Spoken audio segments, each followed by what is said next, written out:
Hi, I'm Lottie Smith and I'm here with Little Inventors to teach you some tips and tricks on adding texture to your model making. You can add texture by using what we call the corrugation of the cardboard, which is this wiggly bit that's inside of the two layers. So how you get to this is, you can see here how it's torn off. So I'll just show you how you can do that. So you've got a piece of cardboard and you can see that the wiggles are underneath like this. Now your cardboard's made up of two flat layers and you can see how it's coming away here already, and you've got that. So what you do is, I'll start at the other end so you can show you, but you just want to pull up this bit here.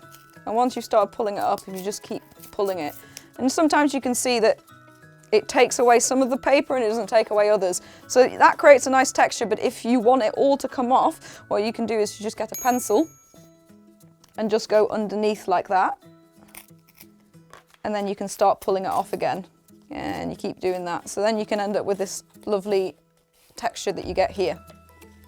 Another thing that you can do with using the corrugation is make bends in cardboard. So if you get a piece of cardboard like this, quite often you want to make it curved, you'll try and curve it with your hands. And you might go like this.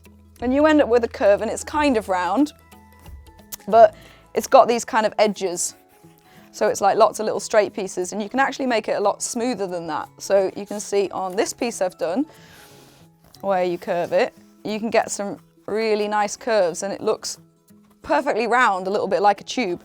Now, how you do that is just, you can see on the back here, you can see it's all really rough. So what you do is you get your bit of cardboard, get yourself a pencil, and you can see the lines really faintly in the cardboard. So what you want to do is just use your pencil and push down into these tubes. So you're not cutting, you're just, like we were doing before, scoring each line. Now it takes a little bit of time if you want to do a long piece,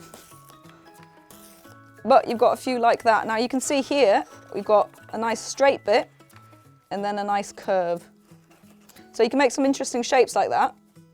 So you can see you can get a nice shape like that, which is like the corner of something if you're wanting to make a handle and you don't want it to be completely round, but you want it to have a nice little round corner.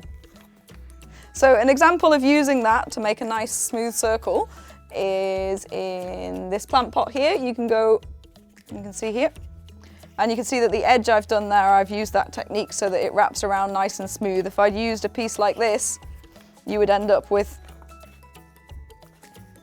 these gaps in these corners, which isn't really what a plant pot's like. So that's one use that you can use that technique for.